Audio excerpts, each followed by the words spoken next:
I want to know as much about my body as possible. Cancer was trying to tell me something. And I could have just shut it out and just been like, okay, treat me. I'm not here to learn. I'm just, treat the symptoms, put some Band-Aids over it. But I was like, no, let's rip those Band-Aids off. I want to change as a person. I want to figure out why this happened to me. And it's not for everybody.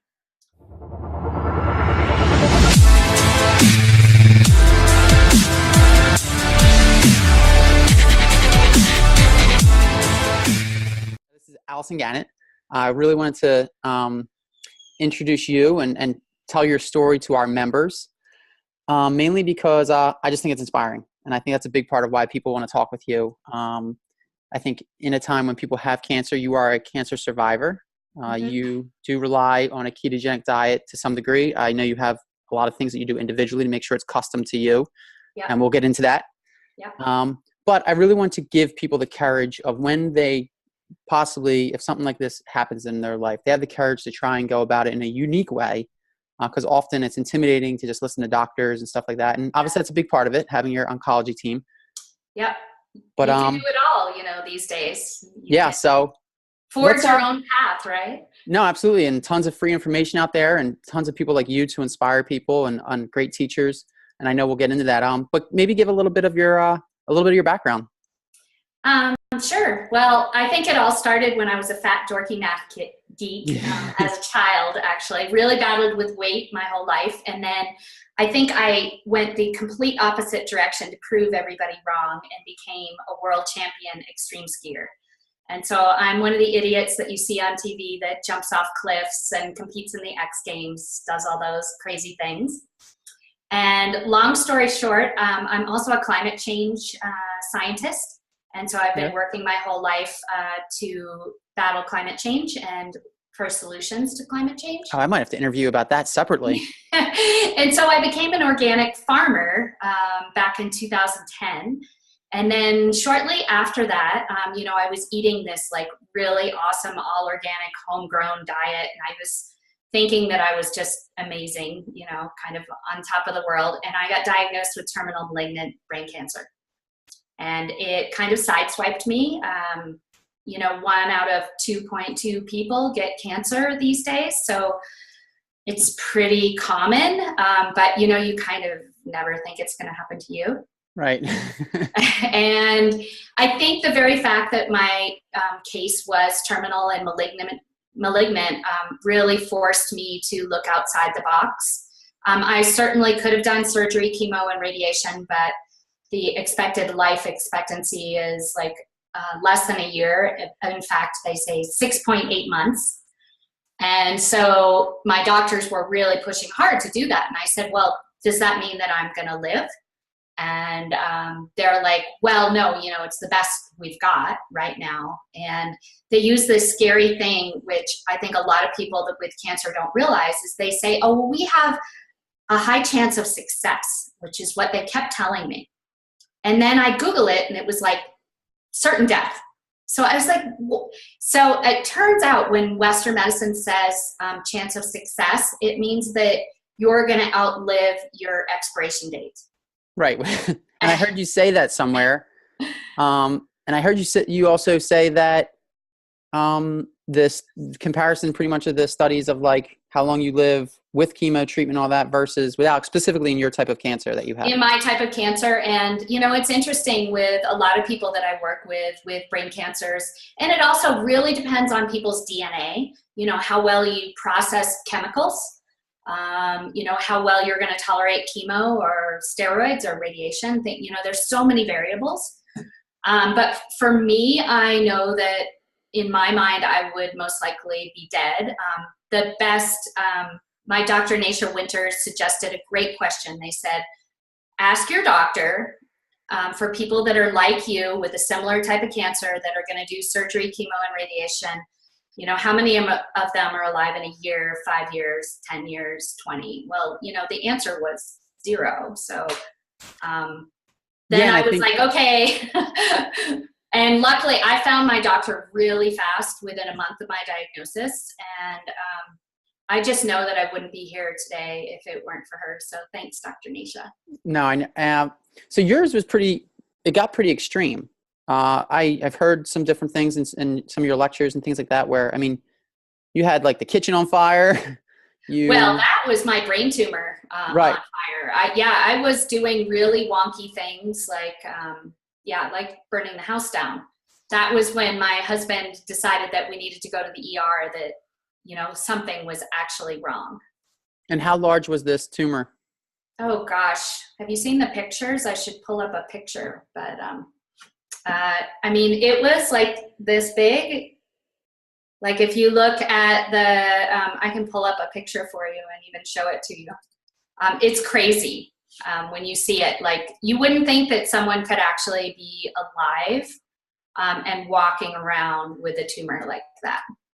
So all right, here's a picture for you. I'm going to screen share for everybody. Here you go. This is my tumor. Wow. You can see how big it is in my head. Holy. Yeah. Yeah. And so this is, now my brain is like back to normal. So it's pretty incredible. But I know you said there's still a little bit where you call it junior. Am I correct? The doctors really don't know what it is. Okay. They think it could just be a collection of dead cells. Okay. It's interesting the way my doctor looks at it is we don't really care if you have tumors in your body as long as they're not cancering. Sometimes, like in the brain, there's not a really easy way for the brain to flush itself out. It could just be accumulated dead cells that have no way to get out of there. Now, you said something really interesting about how all of us pretty much have cancer at any given time, and it's just the body managing it.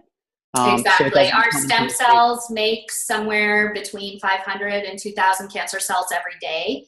So that's why it's so important. Our diet and our lifestyle pull the trigger on whether those cancer cells can become something dangerous. So we want our bodies to be really, really healthy so they can just gobble up those cancer cells and out they go. Now, you were diagnosed in 2013. Mm-hmm. You did have the surgery after obviously finding the large tumor. But since then, obviously, you've found your doctor, Dr. Nasha Winters, correct? Correct. Yeah. And since then, you've been managing this through diet, lifestyle, all those type of things, correct? Even I heard you recently got into, maybe not recently, meditation? Meditation's been a huge part of it, for sure, for me. I love the saying that normal gave me cancer. And so that I don't want to go back to what I thought was normal. Like, I think it's really natural when you get diagnosed with cancer, you get really scared and you want to go back to what was safe. But going back is what gave me cancer. So, I was exercising too much. I had a thyroid imbalance. I had a blood sugar imbalance. I had old toxins in my body from living in an area with toxic water for about 20 years. I had a real immune system dysfunction with Epstein-Barr virus, mono, latent, but had resurfaced itself. All kinds of immune system problems with bronchitis and catching colds really easily. I had lots of inflammation in my body. I had lots of hormone imbalances. Really bad way of dealing with stress. Not very good at that. And I think some childhood trauma that I hadn't addressed. So the way I think of it is all those things need to be addressed one step at a time. And you're just slowly undoing the root causes of the disease process. And it's pretty cool that we can do that. There was something in watching one of the videos with you that was so awesome, or I don't want to use the word refreshing or something like that, but it kind of seemed like you realized at a certain point, even through this process, that less is more. Because it seemed like you were, and I don't want to be offensive, it seemed like you might have been like a type A personality. You're a super high level skier, right? Yeah. Very successful in life, all of the things that people would strive for. High level athlete, a real go-getter, and you had all these things and almost seemed possibly like you said, it some of that was what maybe got you there. And then it seems like you've almost been a little liberated through this experience and all, like finding yourself in some weird way. And I found it very refreshing that, first of all, humbling and open, like you really stripped it down and were sharing that story. Well, I think our world rewards like this go-getter, multitasker, achiever personality. And so I was really going for that. You know, it's in my nature. But one of the biggest drivers, I see this over and over, and so does Dr. Nasha Winters, the two big drivers of brain cancer, and this isn't true of everybody, but it's very common theme, are high blood sugars and stress for brain cancer. And, you know, skin cancer is different. It's more like usually high blood sugars and lack of vitamin D3. Each type of cancer has a pattern to it. And of course, there's exceptions to the rule, but I fit the brain cancer pattern to a T. And like you said, I think it has been liberating, because I think before I'd think, well, if I go for a run for 30 minutes, it would be better if I went for an hour, and it would be even better if I went for 3 hours. And, you know, that was my thought process, that more was healthier. And I think the cool part about following my labs is I've been able to figure out an exercise routine that is beneficial but not harmful. And I think I was on the harmful end of too much exercise, for sure. No, absolutely. And I think it's because sometimes people don't want to, sometimes some people don't really take it serious, the diet and the meditation, things like that, these relaxing strategies. You can't see them, whereas you can see that I worked out for 30 minutes, or I could see the sweat on my body. So it seems more real. Well, the cool thing is I can see the stress in my labs now. Yeah. And the moment that I discovered that I could see stress in my labs when I was going to school with my doctor, because people might not know, I'm a ketogenic diet coach now. And so I went back to school with Dr. Nasha. I learned how to do the labs and the DNA and the interpretation to prevent disease and cancer, and also work with oncology patients. And so now I can see my own stress, and I can see it in other people. When people say they're meditating, and I can see it on their labs that they're not doing enough, or myself. Right. I can see when people are eating organic, and I can see when they're not. I can see when they're getting enough vitamin D3, and I can see when they're not. You know, it's great with labs and DNA. You kind of, you know, it's like laying the blueprint of your body like on the table. And so then you can optimize it for you. One person might be able to run every day and not cause inflammation. I know for me, if I go running, it causes inflammation. So I was a running addict. And I think part of it is that I was running from the demons of my childhood, literally. Right. And so I had to face some dark skeletons in my closet. And you know, change those things. And, you know, I do feel more balanced now, you know. Well, you are we didn't get into it necessarily, but a high level scale, you have your own farm, right? Where you guys are all organic stuff. So to take it back before you did develop this, something that in that type A personality, doing more type of thing, you mentioned before you was it vegetarian? Yeah, I was vegetarian, and even when I got diagnosed with cancer, someone said, oh, well, you need to go vegan. So I did the vegan thing for a while. I was vegetarian for 16 or 17 years, and I can't say I was a good vegetarian. You know, for me, the synonymous word for my diet with vegetarian was carbaholic. Right. You know, I wasn't eating vegetables. I mean, they were a like garnish. But now, eating ketogenic for cancer is quite different than what I call internet keto or weight loss keto or CrossFit keto. Is right. No, absolutely. Quite a different animal than keto for disease management, because I'm at 85% fat and 5% carbs and 10% protein. So it's, I have to really be careful with the kinds of vegetables that I get, because I am trying to get 5 to 9 cups of vegetables in my diet every day. And most ketogenic diets are not focusing on that. They're like kind of like cream cheese, sausage, and bacon. Yeah, I hear. Yeah. And I have people just randomly start it, and I'm like, that's not what I want you to do. No, I mean, keto for disease prevention is going to involve a lot of healthy foods, like a lot of plant-based foods that are Really, a lot of variety, a lot of seasonality, and really, really high quality, really fresh. Is what I try to do, as fresh as possible. And then, a really, really wide variety of fats from different sources. And then I think what's really missing for keto for a lot of people is that you're not customizing the keto to your DNA and to your labs. One person can eat like 10% protein, one can eat 5% protein, one person can eat 20, but it all depends on their DNA and their lab work to get that magical number. And then I have a whole bunch of genes that don't allow me to process saturated fats. So I can't do butter and cheese and all those yummy things, which kind of sucked at first, but I have invented all these recipes. I have Alison's crackers and Alison's brownies and Alison's ice cream, and they all taste as good as the real thing. And it really has to be delicious, I think. That's the other missing piece. If you're sitting there going I wish I could have, and you don't make it up and figure out how to do it, then you're not going to be successful on the diet. Yeah, it's eventually going to break you down.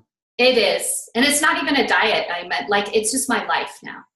Well, the thing that you just brought up, and something when I was listening to some of your other stuff that just interests me so much and really hit home, was talking about those genetic factors.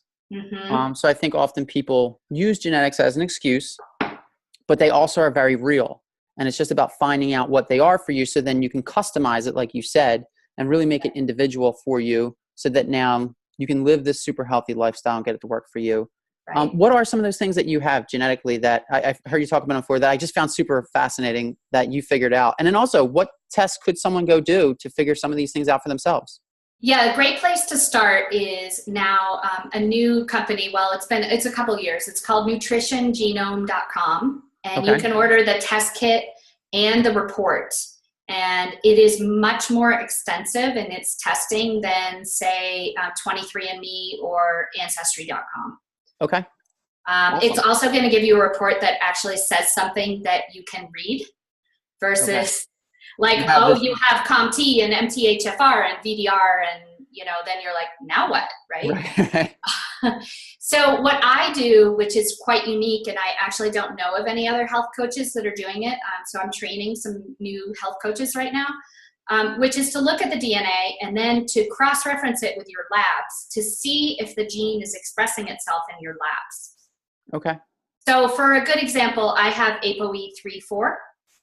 And ApoE34 is what a lot of people call the Alzheimer's gene. And the reason it's called the Alzheimer's gene is that it has a predisposed nature for me to have elevated blood glucose. So if I eat 2 tablespoons of carrots, my blood glucose is going to go through the roof. And if you don't have that gene, your blood glucose might go up, but not like mine would. Right. So now that they're calling Alzheimer's type 3 or insulin resistance of the brain, type 3 diabetes. So I have a propensity for that, but it also means that I can't process saturated fats like butter and cream cheese and dairy and any fat that's solid at room temperature. So I was pounding coconut oil before I found out I had this gene. And so then what I do is I go over and look in my genetics, and the first place I would look to see if this gene is expressing itself are in the liver enzymes, ALT and AST. If those are elevated, it might mean that your liver is struggling trying to process the type of fat. It basically wasn't born with the right enzymes to process those types of fat. Okay. The other place I'd look is in triglycerides. People who have ApoE34 and ApoE44 tend to have elevated triglycerides. And triglycerides that are elevated, it can be non-alcoholic fatty liver disease, or it can be fatty liver disease from alcoholism. But if you have neither of those things, then it could be just a genetic way of telling you something's off. And I love you talking about this because I learned a lot watching some of your stuff. But everyone always tries to one size fit all everyone, even health coaches. And generally there's some things that are good, like, reducing carbohydrates and removing trans fats and things that just totally are unnatural is obviously good. But then within those things, there's such customization about why one person could eat keto and their triglycerides are through the roof and another person looks amazing. Exactly. And that's why we're all different. And it's really about using the labs. Like, say you were born with MTRR, and it means you can't metabolize B12 correctly, or it's actually not getting into the cell. It's floating around in the body. So if you test for serum B12, it'll actually be high. But the reason serum B12 is high, if you have this genetic marker, is that it's actually not getting into the cells where it needs to be.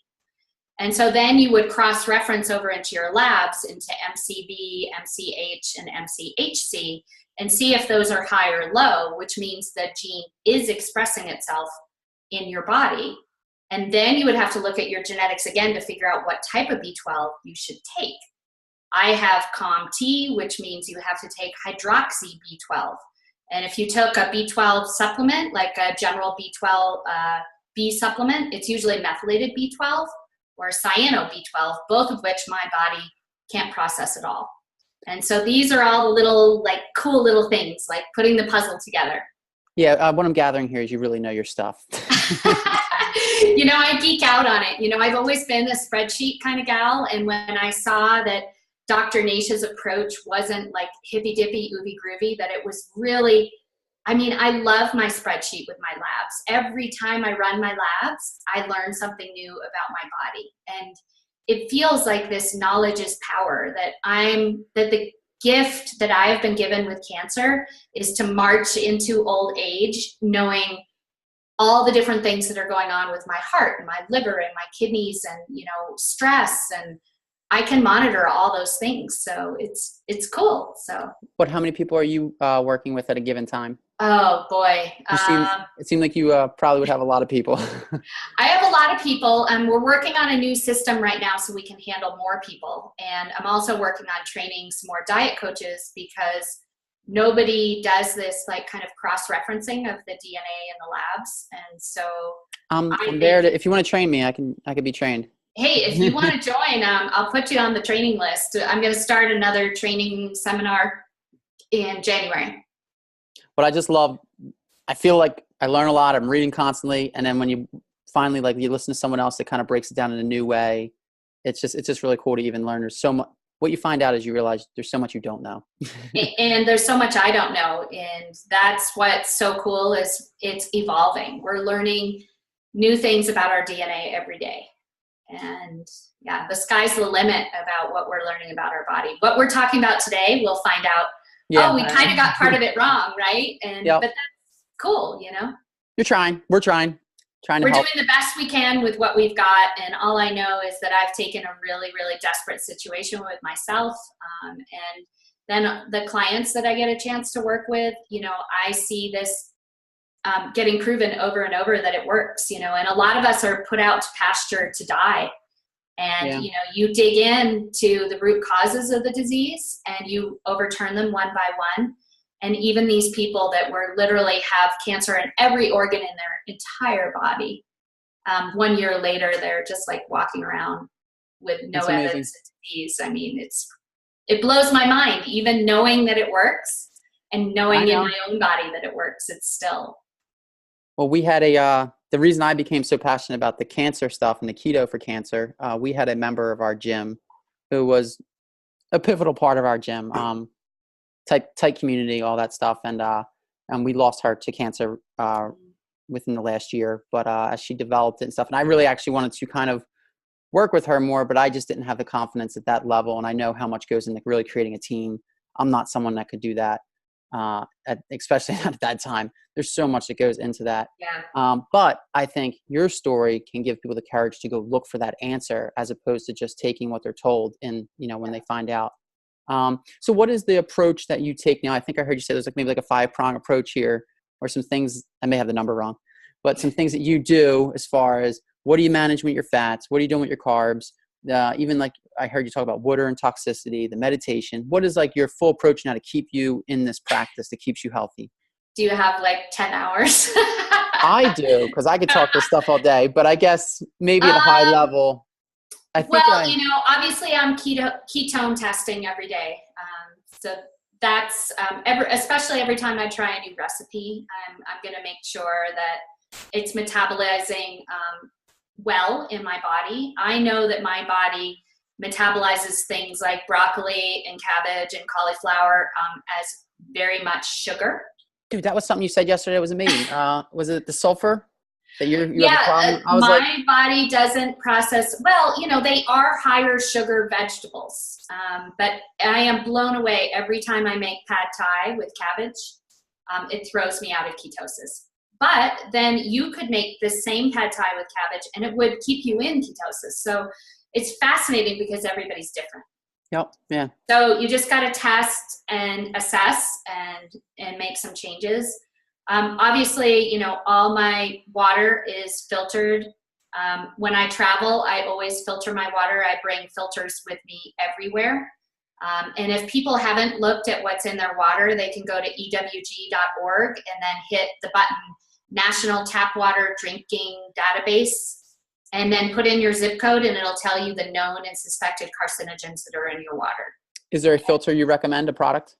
I use under-the-counter 4-stage water filter. You can go to a lot of places. You want to make sure that you print up what's in your water and then call like a good water company, water filter company. I know one of them is pureeffectsfilters.com, and then you can list off what's in your water and they'll say, okay, based on what's in your water, you want to have this filter. Again, it's not that one-size-fits-all approach, because if you have a lot of radiation in your water, you're going to want a different water filter than if you just have a lot of lead in your water. Okay. All right. So, good stuff.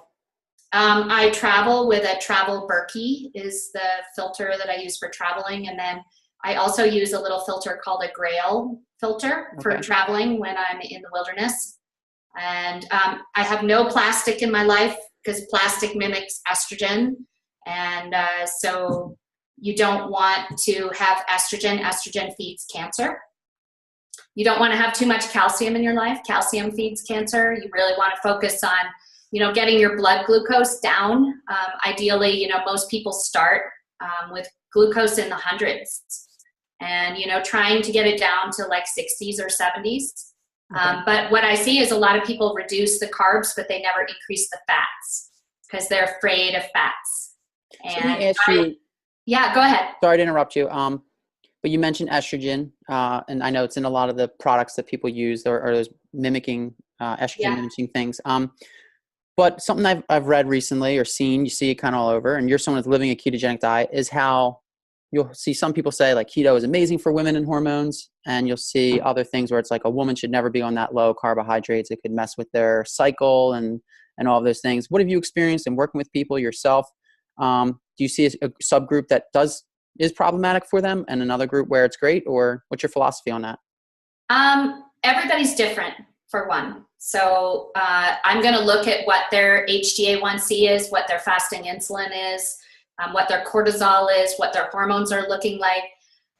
To me, the magic thing is to look at fasting insulin to balance hormones, because if fasting insulin is above 3, then we tend to see hormone imbalances occurring. And the problem is what's the chicken and the egg? It's kind of one of those scenarios that stress and sugar can throw off hormones, but then hormones can also throw off sugar and stress. So it's like, you kind of need to work on all the things together. Like, it's super important for me to work on my sleep and having the circadian rhythms going.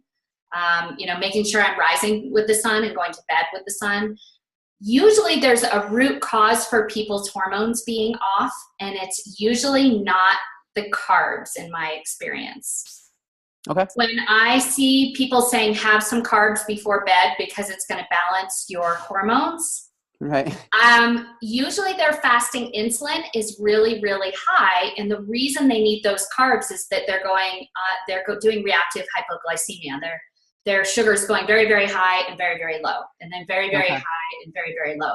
So yeah, you can have some carbs before bed and you'll feel better, but it's not curing the underlying problem, which is the fact that your blood sugars are going up and down and all around. And when your blood sugars are going up and down and all around, then your hormones are going up and down and all around. And I often wondered if people just also, like you said, they're not eating enough fats. So they're just under eating. They're just in a starved state. They are. And, hormones are made out of fats. And people who tend to have a lot of low cholesterol tend to have a hormone imbalance. And there's a lot of studies that show that people who live the longest have the highest cholesterol levels, all types of cholesterol, except for triglycerides. Triglycerides need to be low. So right. When I see low cholesterol, I'm immediately thinking a hormone imbalance. You're going to become schizophrenic. And I'm worried. Yes, right. I'm worried. And mood imbalances as well. And then, of course, looking at things like vitamin D3, thyroid, sun exposure or lack thereof, chemicals in their life like sunscreen, makeup, deodorant, shampoo. There's just such a long list of things that you need to clean up in your life. But again, everybody's different. You got to look at the labs and you got to look at the DNA and you got to figure out what the root cause is because it's different for every person. Okay. No, I think that was a big takeaway from listening to you is that some of these other elements, because you obviously do need to manage it at a higher level. You have purpose and reason behind it. Most people kind of gloss over these things. But when you think about almost like toxic load, easy ones are sugar and trans fats or vegetable oils or bad things like that. But then you accumulate it with all these other things that you're mentioning, poor sleep, the water, all of these things. It all just gets to a point where it's overwhelming to the system. It is. And, I had a massive thyroid imbalance that was a huge contributing factor. I had Hashimoto's thyroiditis. And, the root causes of that are long and vast. And one of the things was low D3 for me, low selenium, low zinc, low magnesium, all of which used to be in our soil. And as a farmer, I should have all those nutrients in my food. But we don't anymore because we've irrigated for so many years that they've been flushed out of the soil. So as soon as I fixed those mineral imbalances, my thyroid went back to normal. And how do you fix them? Is there anything other besides food that you do to focus on it? Is there any supplementation you do? Yes, I do selenium for my thyroid because I have low free T3. So my free T3 was below 3, which usually indicates a selenium imbalance. And my total T4, you want to shoot for it for between 7 and 11 is what Dr. Nasha is saying. And so if it's above or below that, it's often a selenium imbalance as well. But I also have very, very high thyroid antibodies, and a lot of people don't test for that. Very, very high thyroid antibodies. If they're super high, it can mean that you're celiac. Okay. If they're just kind of high, like mine, it means that you're non-celiac, what do they call it? Non-celiac,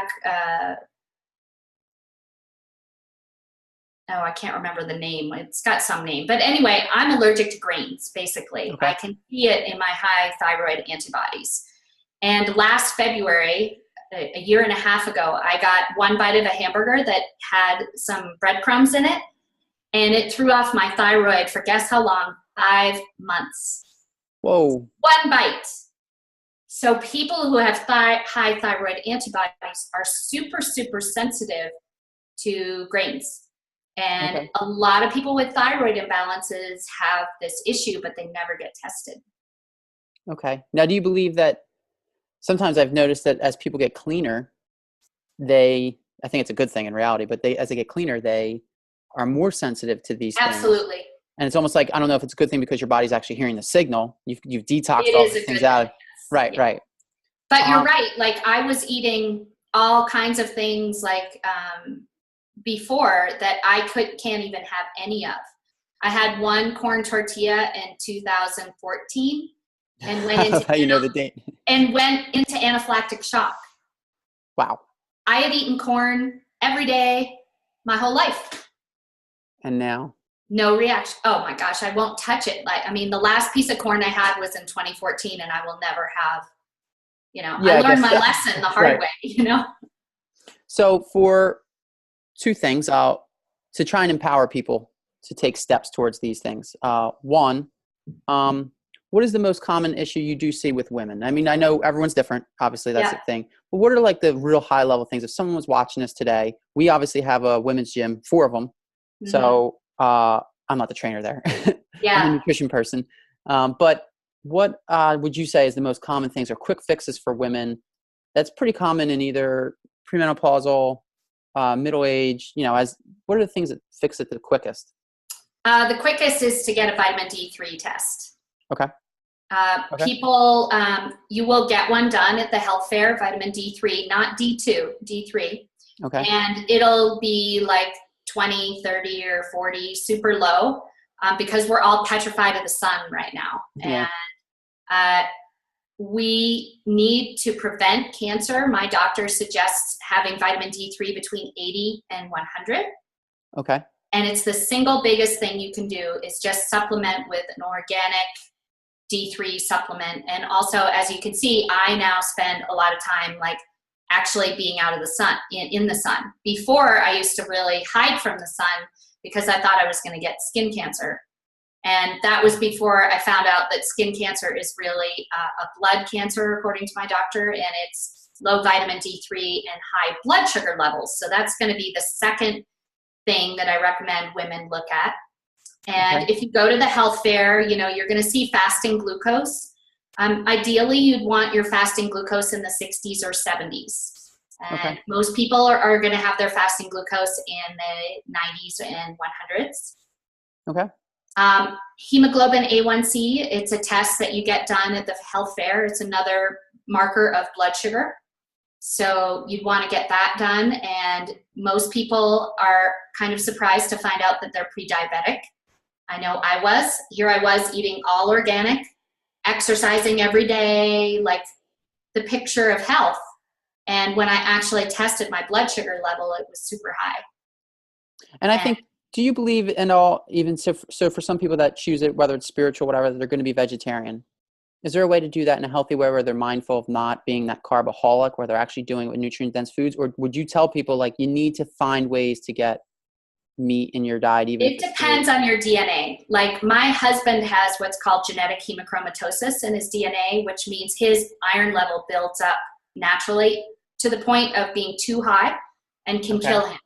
So he would be a perfect vegetarian. Okay. If he never ate meat again, it would probably be great for him. A client the other day that I had the absolute opposite DNA of my husband, and she was a vegetarian. She is the kind of person that needs to eat like my husband eats. They need to swap diets. Right. Because, if you're born with the inability to process B12, if you're born without the ability to absorb things that come from meat that you can't get it from any other source, essential amino acids, and that's expressed in your DNA, then that's going to make it very, very difficult for you to be a vegetarian. And it was interesting, this particular person, her IGF-1 was super low. Normally, if IGF-1 is over 100, then people shouldn't eat dairy. That's another really fun little marker to look at. Hers was, being a vegetarian the way she ate, hers was in the level of what I see for anorexics. Oh, wow.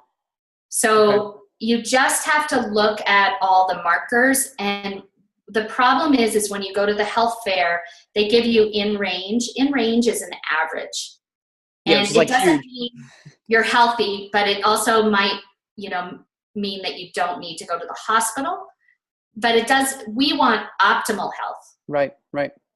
And so we need a whole new set of numbers of striving for, like vitamin D3 is a perfect example. An optimal level of D3 to prevent disease is 80 to 100, but your doctor is going to say that your level of 32 is fine. Right. Well, do we want to be fine? No, right. Do we want to be average? I would say average equals sickness in today's world, and we don't want to be average anymore. Okay. Is there anything outside of after D3 you look to next specifically? D3, blood sugars, higher Lowferritin. So if you have high ferritin, that can be a genetic condition that's heavy metal poisoning. If you have low ferritin, that's generally leaky gut. A lot of people have leaky gut. You can take things like collagen and gelatin, probiotics to fermented foods to fix the leaky gut if you have low ferritin. It seems like when this happens too for someone that they kind of seem to have all of the symptoms. I don't know. Like, I feel like the people I've seen, not all the symptoms, but like they're expressing themselves in autoimmune issues. They are all of the issues that are coming out seem to it's almost like a sign of the system itself is broken at a high level. I'm going to show you, I'll show you a quick list of the labs that I recommend people do, and that might be something helpful. Oh, absolutely. That'd be great. Then, of course, finding someone to help you interpret those labs is a whole nother story. the trickier part. Yeah. So if someone comes to me and they want to prevent cancer,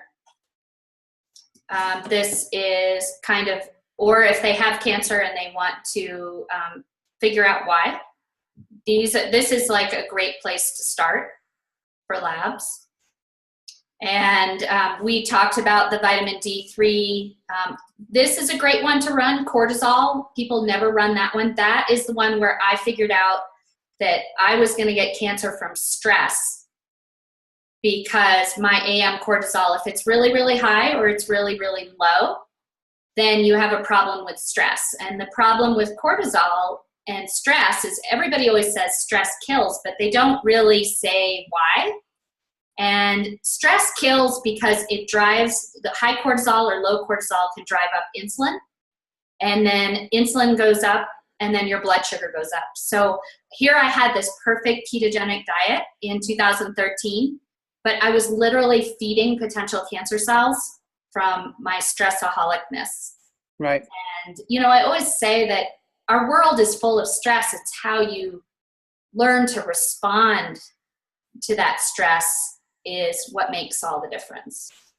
That's interesting. What do you think is the best way for someone to go get a cortisol test? If it's not like the yearly doctor stuff, is there something over the counter, something standard? My easiest way to run labs is to actually go to a website called walkinlab.com. Okay. And you can actually order all these tests. And they even have like these amazing packages. You pay a lot less. Like if it's not covered by your insurance, if you order it on your own, at least to get, like, some of the doctors will be like, well, I'm not going to order a diabetes test. You don't have diabetes. And then you could say, well, how do you know I don't have diabetes? Right. Like, you know, it's kind of this chicken and egg. So if you go out and run a set of labs and then you can see what's high and what's low, it's a good starting place to then maybe take those labs to a functional medicine doctor. The other trick I have is you can go to, what's it called? Let me think. Functional medicine, let's see. The trick is it's super hard to find a functional medicine doctor. Yeah, that's So this is my little trick here. Let's see if I can pull it up for you. Yeah, I feel like it's one of those things where people will hear this, but then they might go blank. Yeah. Because it's like overwhelming, like, how am I going to know to do all these tests and whatnot? Exactly. Well, you can go to functionalmedicine.org, or you can go to naturopathic.org, and both of them you can put, like, find a practitioner. Okay, great. And so you can put in your zip code. And then my big trick is you're going to get a whole list of doctors, but a lot of them, how do you weed out and find out, like, who's good and who's terrible?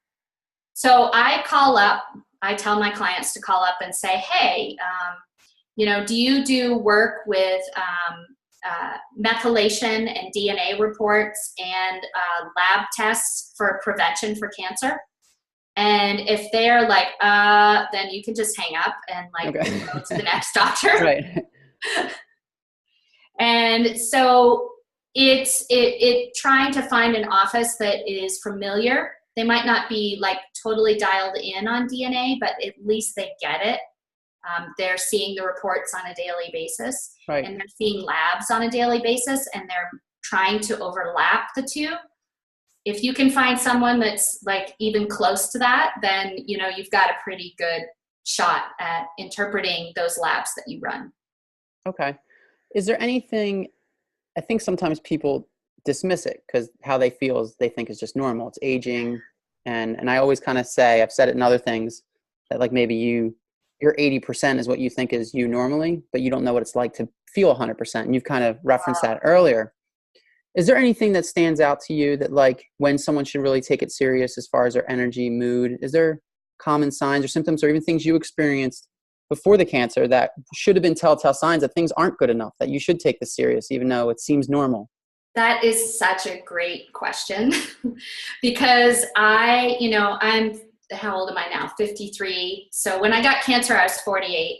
And Okay. so I was thinking like, oh, I was still competing and jumping off cliffs and stuff like that. And I was thinking, I'm just hard on my body. There's a reason that I'm tired. I had arthritis in my knees from competing and having so many knee surgeries.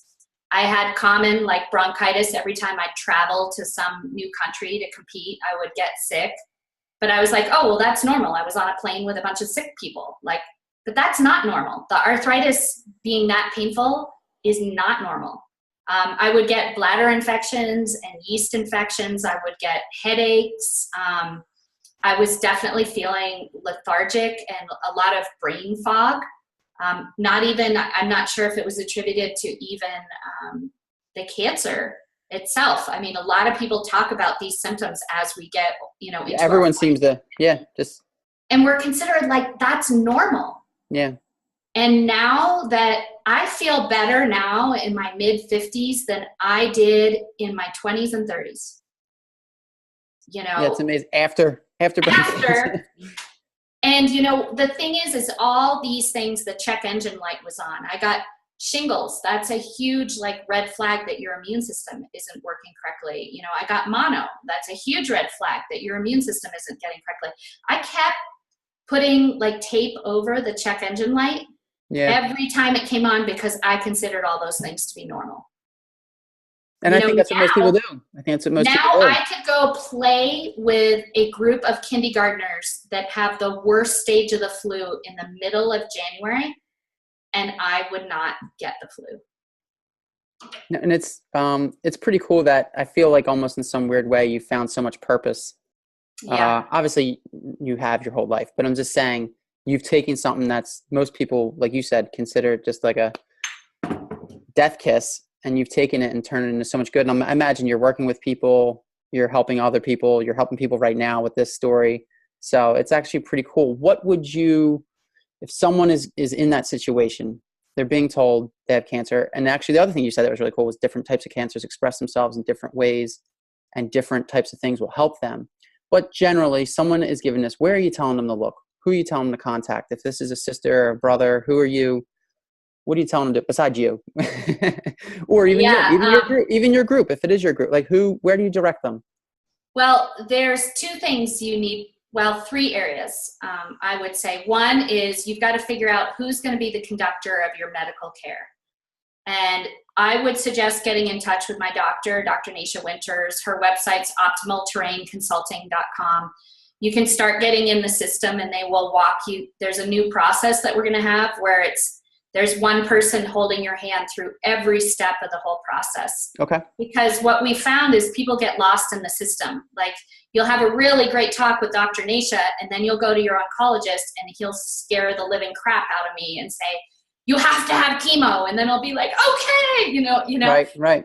So you need guidance and you need a conductor of your symphony. And your symphony can be very, very large.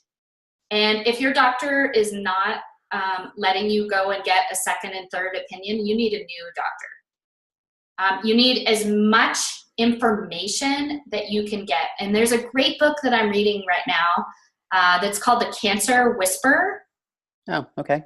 And she was given a terminal diagnosis like myself. And she has a great way of walking people through kind of the denial stage and the fear stage and the information gathering stage. And we're always labeled as difficult patients because we want to take charge of our health. And I just want to just go along.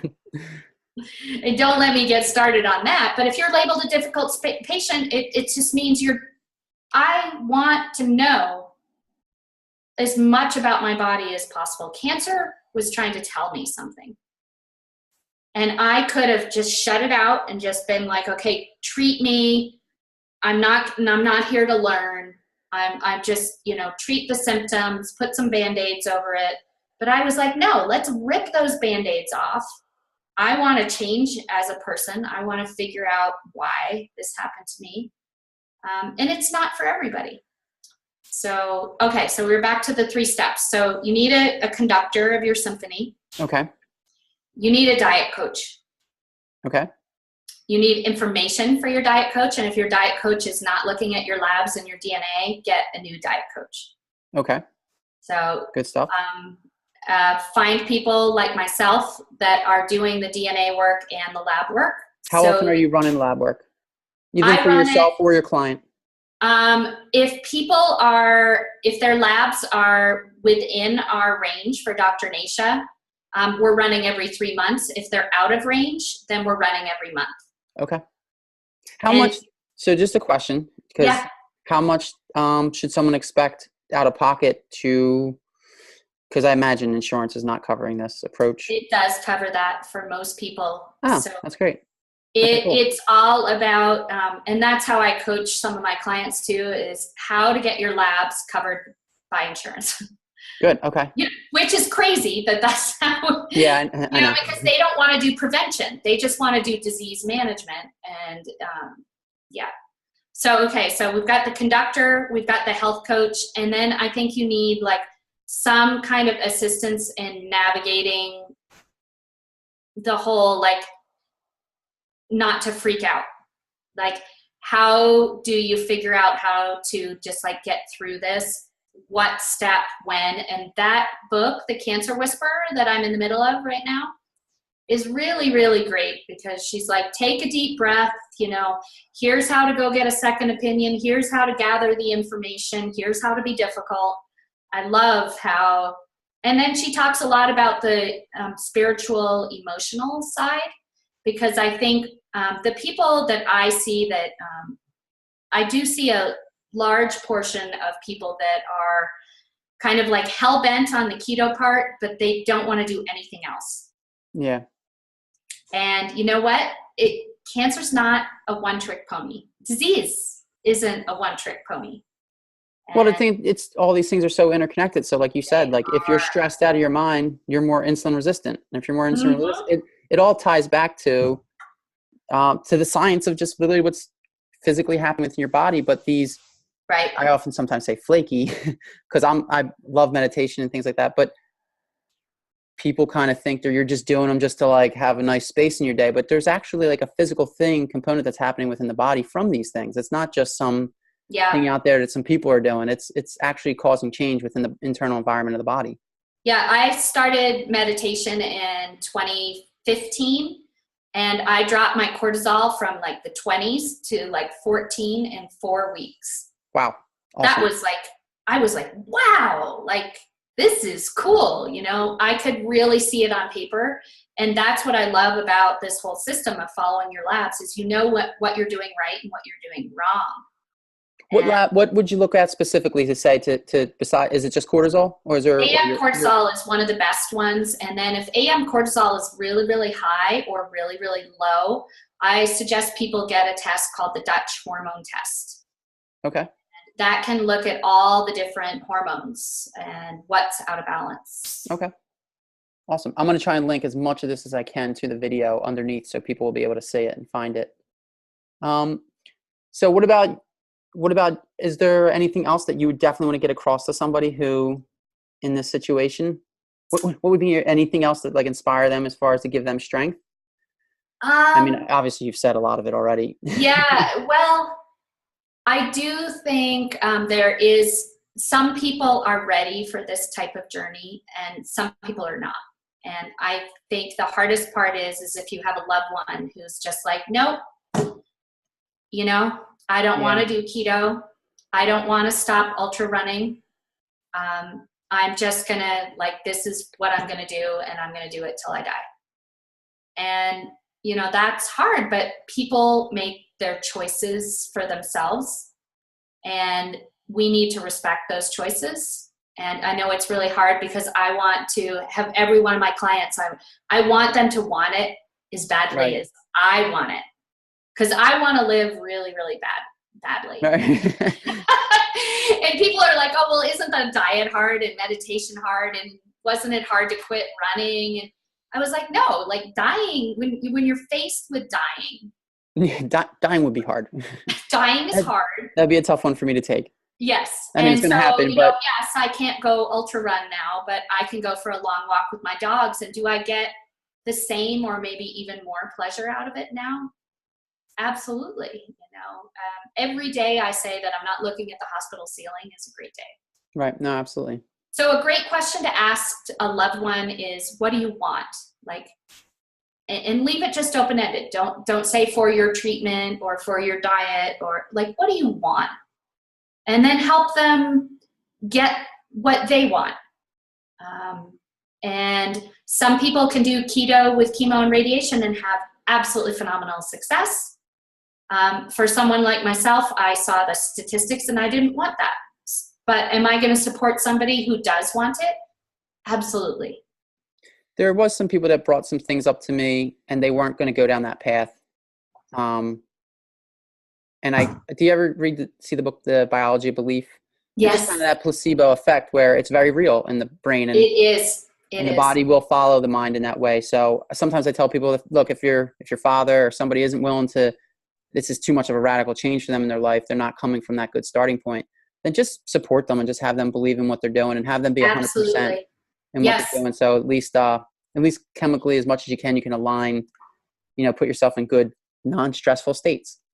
Right. And, you could cook for them and, look up recipes that are 85-5-10.